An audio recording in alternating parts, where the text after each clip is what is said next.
नमस्कार दोस्तों, मैं आपका दोस्त जेम कुशवाहा। चलिए आज हम लोग देख लेते हैं कि ITR किस तरीके से फिल करना है और ये पूरा प्रोसेस आपको हम अपने मोबाइल पर ही बताएंगे। किसी भी लैपटॉप या कंप्यूटर की आवश्यकता नहीं पड़ने वाली है। सिर्फ आप कायदे से इसको देखते रहिए, आप खुद अपने हाथ से ITR भर सकते हैं। तो सबसे पहले आप गूगल में जाइए, गूगल सर्च इंजन में जाइए और यहाँ पर ITR ई फिलिंग जैसे ही डालेंगे तो आ जाएगा।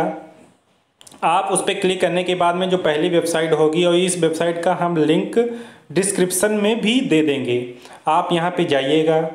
जाने के बाद में यदि आप न्यू यूज़र हैं तो सबसे पहले रजिस्ट्रेशन करवा लीजिए। यदि आप पुराने यूज़र हैं तो पैन कार्ड और आधार नंबर डाल के इसको लॉगिन कर सकते हैं।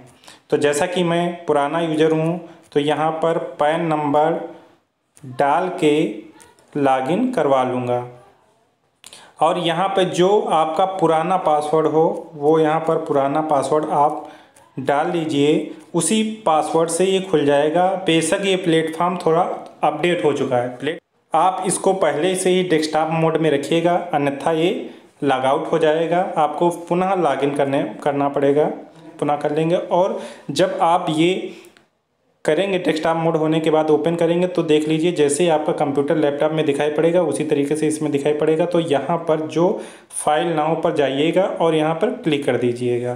क्लिक करने के बाद में यहाँ पर देख लीजिए क्या कह रहा है, असेसमेंट ईयर। तो यहाँ पर जाइएगा और 21-22 सेलेक्ट कर लीजिए, ऑनलाइन सेलेक्ट कर लीजिए। इसके बाद में कंटिन्यू पर प्रेस करके आगे बढ़ जाइए। यहाँ पर देख लीजिए मैंने भरा हुआ तो इसलिए रिज्यूम फिलिंग कर रहा हो। अगर यदि आपका भरा नहीं होगा तो नया फ्रेश भरने के लिए कहेगा। तो यहाँ पर रिज्यूम पर हम क्लिक कर देते हैं और आगे बढ़ जाते हैं। जैसे हम रिज्यूम पर क्लिक करेंगे तो ये पेज खुल के हमारे सामने आ जाएगा।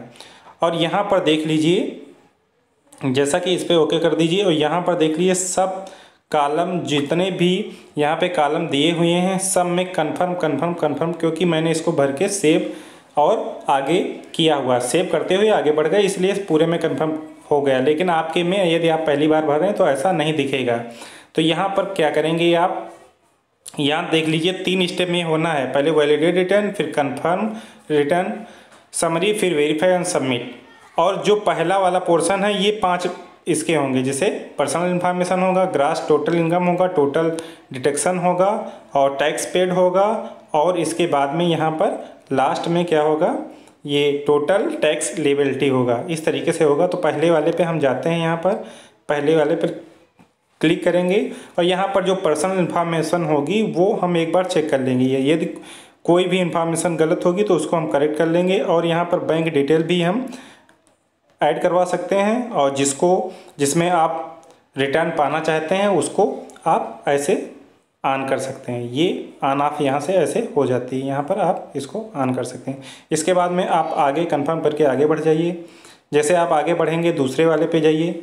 यहाँ पर ग्रास टोटल इनकम पे जब जाएंगे तो आपके सामने कुछ खुल के इस तरीके से आ जाएगा। यहाँ पर सभी चीज़ें नो ही होंगी, हमारे केस में तो नो ही हो रही हैं, क्योंकि यहाँ पर देख लीजिए पहले वाले में है expenditure incurred on caste of travel on tour transfer maintenance of. अगर इस पर आप लेना चाहते हैं, ठीक है, एग्जेप्शन, तो आप यस कर दीजिए और यहाँ भर दीजिए। ऐसा हमारे केस में नहीं, नो। फिर एजुकेशन अलाउंसेस और हॉस्टल अलाउंसेस पे आप लेना चाहते हैं तो यस कर दीजिए, हमारे केस में नहीं तो नो। फिर are you eligible for claim exemption in the respect of house rent में आप लेना चाहते हैं तो यस कर दीजिए। हमारे केस में हमारे जो फॉर्म 16 में भी छूट नहीं मिली तो हम नो यहाँ पे करेंगे, क्योंकि ये छूट जब भी मिलेगी जब लैंडलॉर्ड को आप ऑनलाइन पेमेंट करते हैं, मतलब उसका सबूत होना चाहिए, कैश वाला नहीं मान्य होता है।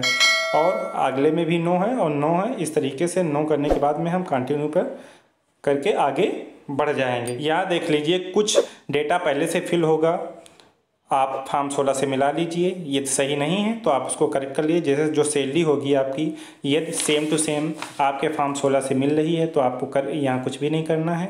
अगर नहीं मिल रही तो एडिट पे जाके आप इसको एडिट भी कर सकते हैं। जैसे ये एडिट है, यहाँ पे जाके आप इसको एडिट भी कर सकते हैं। इसके बाद में कुछ चीज़ें ऑटोमेटिक बढ़ते हुए चली जाएंगी। इसके बाद में इनकम फ्रॉम हाउस प्रॉपर्टी, अगर इनकम कोई भी है तो यहाँ पर ऐड करवा सकते हैं। इसके बाद में फिर क्या होगा कि इनकम फ्रॉम अदर सोर्सेस उसको ऐड करवा सकते हैं। और इसके बाद में एग्जेम्प्ट इनकम और इसके और भी इसके सिवाय हैं तो उसको भी यहाँ पर ऐड करवा सकते हैं। इसके बाद में हम आगे बढ़ जाएंगे। जैसे आगे बढ़ेंगे तो ये कुछ, अगर सर्वर आपका अच्छा है तो बहुत जल्दी होगा, नहीं तो कुछ यहाँ पे टाइम लेते हैं। के बाद में हम टोटल डिडक्शन पे जाएंगे। टोटल डिडक्शन पे जाने के बाद में देख लीजिए यहाँ पर आपके पास में देख लीजिए डिटेक्शंस, जैसे यहाँ पर दिखा हुआ are you eligible to claim any detection for donation paid. ये डोनेशन पेड आपने किया है उसका भी आप छूट लेना चाहते हो तो यहाँ पर डाल लीजिए। लेकिन जब छूट लेना चाहेंगे तो donation scheduled for section 80G required to fill 80G में आपको भरना होगा। लेकिन यहाँ पर डोनेशन छूट पाने के लिए आपको कई सारी इन्फॉर्मेशन भरनी होगी, पैन नंबर और उनके फर्म नंबर, काफ़ी कुछ भरना होता है, काफ़ी डिटेल। यदि आपका डोनेशन ज़्यादा है और आप पर टैक्स लग रहा है तभी आप भर दीजिए, तब फ़ायदा मिलेगा। टैक्स नहीं लग रहा तो भरने से कोई फ़ायदा नहीं है। जैसा कि असम राहत में हम 1500 रुपया कटा हुआ था सैलरी से, उसको ये जब हम यहाँ पर भरने की कोशिश की थी तो यहाँ पर काफ़ी कुछ डिटेल मांगी जा रही थी, जो कि विभाग द्वारा ही कटा था। उन्हीं को जानकारी होगी कि क्या उनका टैक्स, उनका पैन नंबर क्या था, क्या उनका GST नंबर था, काफ़ी कुछ यहाँ पर मांगा जा रहा था, वो चीज़ें नहीं मालूम है। तो उससे कोई फ़र्क भी नहीं पड़ रहा है क्योंकि टैक्स वैसे भी पेड नहीं हो रहा, कट नहीं रहा है।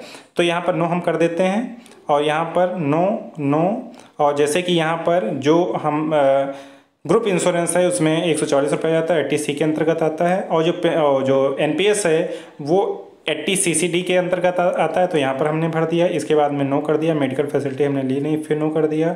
और यहाँ अन्य डिडक्शन हमारे हैं नहीं तो यहाँ पे नो करके हम आगे बढ़ जाएंगे।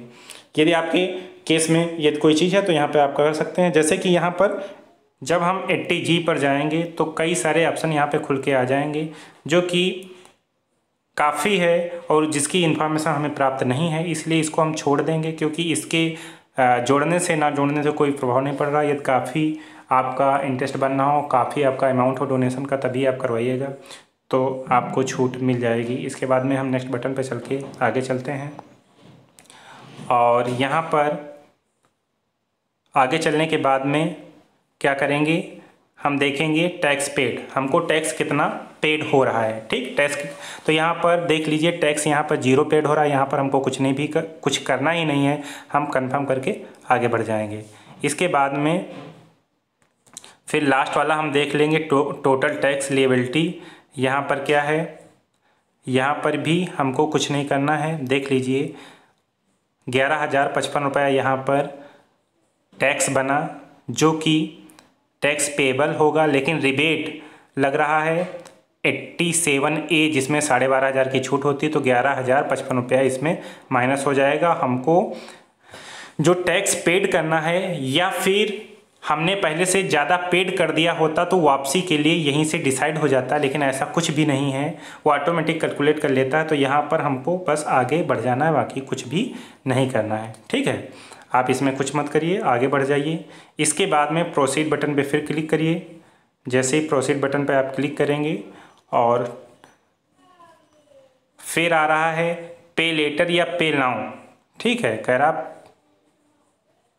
यहाँ पर देख लीजिए टोटल इन जो हमारी सैलरी थी 5,27,568 थी, जिसमें से डिडक्शन इतना हुआ और टोटल टैक्सेबल इनकम हमारी जो है इतनी बनी। तो इस तरीके से हम यहाँ पर प्रीव्यू रिटर्न पर क्लिक करेंगे। जैसे करेंगे तो ये कुछ इस तरीके से डैशबोर्ड आ जाएगा। यहाँ पर हम क्लिक कर लेंगे, यहाँ पर आपका नाम, पिताजी का नाम सेल्फ कर रहे हैं इस तरीके से। फिर हम आगे और कुछ नहीं करना है और प्रोसीड करके आगे बढ़ जाएंगे। जैसे प्रोसीड करके आगे बढ़ेंगे तो यहाँ पर आपके सामने पूरा फॉर्म आ जाएगा, पूरी डिटेल आपके सामने यहाँ पर दिखाई पड़ेगी। आप एक बार फिर से देख लीजिए। देखने के बाद में आप फिर से आगे प्रोसीड टू वैलिडेट कर दीजिए। यहाँ पर प्रोसीड टू वैलिडेट करेंगे तो कुछ समय लेगा। समय लेने के बाद में आपके पास में ये आ जाएगा और यहाँ पे आपको क्या करना है, वैलिडेशन सक्सेसफुल हो गया। यहाँ प्रोसीड टू वेरिफिकेशन पे क्लिक कर लीजिए। प्रोसीड टू वेरिफिकेशन पे जब क्लिक करेंगे तो देख लीजिए कुछ इस तरीके से डैशबोर्ड आपके सामने आ जाएगा। थोड़ा समय लेगा लेकिन बड़े आराम से होता चला जाएगा सब कुछ। और यहाँ पे कह रहा है, यहाँ पर आपके पास में ऑप्शन आए हैं ई वेरीफाई नाउ, अभी आपको करना है। या फिर ई वेरीफाई लेटर आप 120 दिनों के अंदर कर सकते हैं, कभी भी भरने के 120 दिनों के अंदर कभी भी वेरीफाई कर सकते हैं।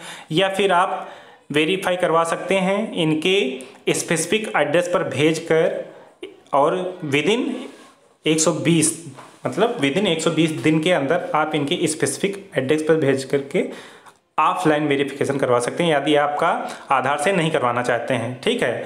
और बैंक से भी कर सकते हैं, यदि आप इंटरनेट बैंकिंग यूज करते हैं तो वहाँ से पे जाकर भी इसको कर सकते हैं। लेकिन हम आधार से वेरिफिकेशन करेंगे तो यहाँ पे क्लिक कर लीजिए। इसके बाद में क्या करेंगे, कंटिन्यू पर क्लिक करेंगे। कंटिन्यू पर क्लिक करने के बाद में थोड़ा समय लेगा। जैसे यहाँ पर आया इंटर जनरेट EVC या जनरेट EVC, यहाँ आधार OTP पर क्लिक करेंगे और यहाँ पर हम क्या करेंगे, इंटर OTP हेयर। अब OTP जो आएगा उसको हम यहाँ पर डालेंगे। ठीक है। OTP जो आएगा हमारे मोबाइल पर उसको हम यहाँ पे डालेंगे, क्योंकि आधार पहले से ही फीड है, आधार और पैन। तो OTP आने का इंतज़ार करेंगे, थोड़ा समय लेगा। जैसे ही OTP आएगा तो यहाँ से वेरीफाइड हो जाएगा।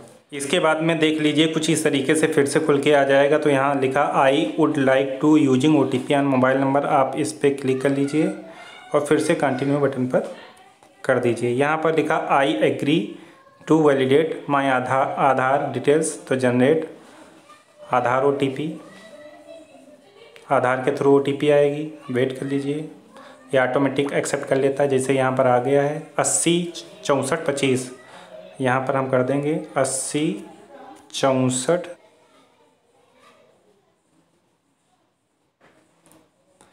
OTP डालने के बाद में यहाँ पर आ गया please note that once you submit the return you can't no longer modified. इसके बाद में आप कभी भी इसको दोबारा मॉडिफाइड नहीं कर सकते। सबमिट करवा दीजिए, क्योंकि हमको मॉडिफाइड करना भी नहीं, कई बार कर भी चुके हैं और आप लोगों को समझा भी चुके हैं। तो ये लिखा है you have successfully filled and verified your return, you will be notified.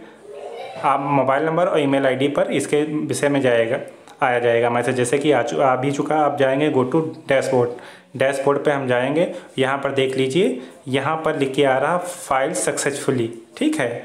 और कुछ इस तरीके से आ जाए। जब ये पूरा प्रोसेस हो जाएगा तो आपके पास में यहाँ पर डैशबोर्ड में आ जाएगा। तो इस तरीके से आप पूरा भर सकते हैं। यदि इसमें कोई कन्फ्यूजन है तो आप कमेंट करके जरूर पूछिए। धन्यवाद।